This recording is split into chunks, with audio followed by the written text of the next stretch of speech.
Hey everyone, in this tutorial we're going to talk about Python's virtual environments. To start with, let's understand what virtual environments are. In Python, they're isolated environments where you can install packages for a particular project without affecting your global Python setup for your entire computer. You might wonder, why do we need these? Well, they're essential for maintaining project-level dependencies. Each of your Python projects may require a different version of a certain package. By using a virtual environment, you can have an isolated space in your system for each Python project, tailor-made with the specific packages that the project needs. In addition, it's also good to have your big projects in a virtual environment, because if you ever transport them to a different computer, then you'll have all of your modules that you need to import right there without even having to install them on the other computer. So Python comes with a built-in module to do this, called venv, V-E-N-V. It stands for virtual and then environment. Let's see how we can use this to make one. So, to create a virtual environment, we have to navigate to our project's directory in the terminal. So, as you can see, mine is in Documents, my Documents folder, and then inside this folder, I have a folder called Tutorial. That's where my tutorial.py is located, and so wherever this is located, this is where you're going to create your virtual environment.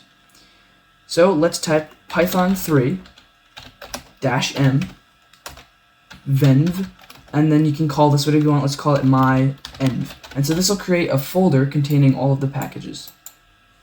So this tells Python to run the venv module as a script, which will create our virtual environment. So first, before I do this, I want to show you, if I click on here, there's nothing in this folder besides tutorial.py. Now when I run this, we get this my-env folder, because we called it my-env. And so in here, we've got our virtual environment. Now you don't need to actually look at what's inside this folder. You don't even have to worry about it at all. As long as you activate your virtual environment, you're fine. To activate this, or be part of the virtual environment so we can install packages to it, we're going to have to enter a certain command. Now, if you didn't do this, and you did, for example, pip3 install requests, it's just a random module that we're going to be using in this example, it would install it just on your normal computer, not in the virtual environment itself. And so to make it in the virtual environment, we have to actually activate that. So there's two different ways depending on what kind of operating system you have. If you're on any Unix-like operating system, like macOS or any operating system based on the Linux kernel, you're going to type source env or my-env /bin/activate. And if you want to know what this does, it's essentially saying, well, we are going to source the activate script, which is inside my-env and then inside bin. So my-env bin, we have activate here. This is, activate. So that's what we're running. We are sourcing that. And so when we hit enter, now you can see we actually get my-env in parentheses here that tells us that we're in this virtual environment. And if you're on Windows, you're going to type this.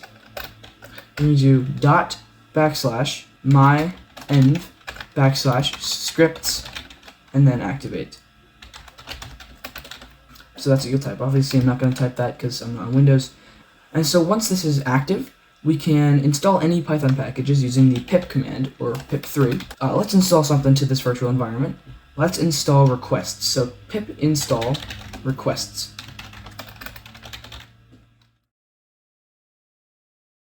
And it has installed it to my-env.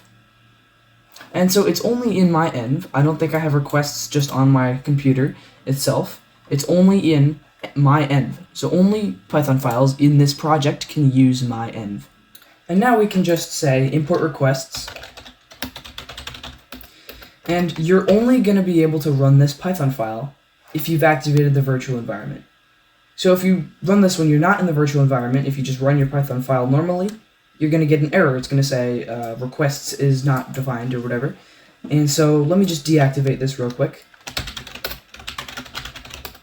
So you just type deactivate like I just did. And so if I were to run my Python file now, it wouldn't work unless requests was also installed globally on my system. So remember, every time that you go into your project, you'll have to activate this. And so it's going to stay activated. It's not like you enter one command and it deactivates. So I'm going to activate again. And so now it's activated. And now when we run this, it'll definitely work.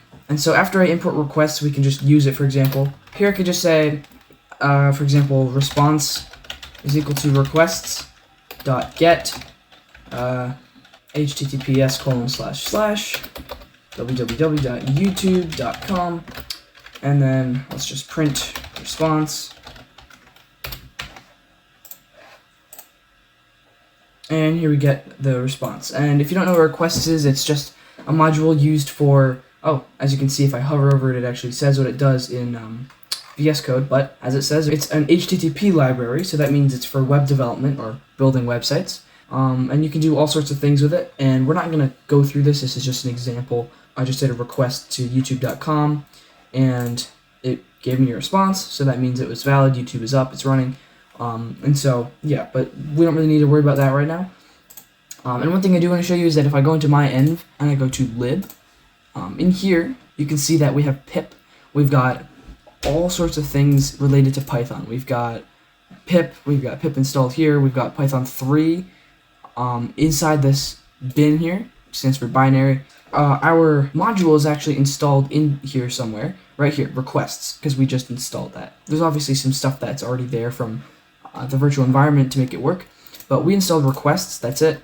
We get requests, here's the module, and yeah, that's pretty much it. When you are doing any kind of project, a lot of the projects on my channel actually will have virtual environments. Always just do Python 3 -m venv, and then I usually call it env, but I call it my env this time just so that you can see that you can change what it's called, and it doesn't have to be called env. But yeah, and then like I said, you can deactivate by doing this. And to remove the virtual environment, all you have to do is you just have to delete this folder, my env. So just say delete, and it's gone. You no longer have this, so you can't source my env activate anymore. You can't do that. Here it is. It doesn't know where it is because we don't have that virtual environment anymore. And if this wasn't installed on your actual system, like on your global system, it wouldn't work. It looks like I already have requests on there, but just pretend I didn't, I guess, for this video. And yeah, and a lot of times actually, even if you have it on your system, it's a good idea to install it here, because if you're working on a project, you can transport it to different computers with other people working on it. And also there can have different versions or specific packages. For example, if we were working on a Flask project, a lot of times, even though I have Flask installed on my actual computer, I always just install it to a virtual environment. It's just good practice. Flask is just a web development library, by the way. And so yeah, so that is how you do virtual environments in Python. They are just ways to containerize all your packages for one project, and so you can see all of them in your current folder, and they're not just installed on your system.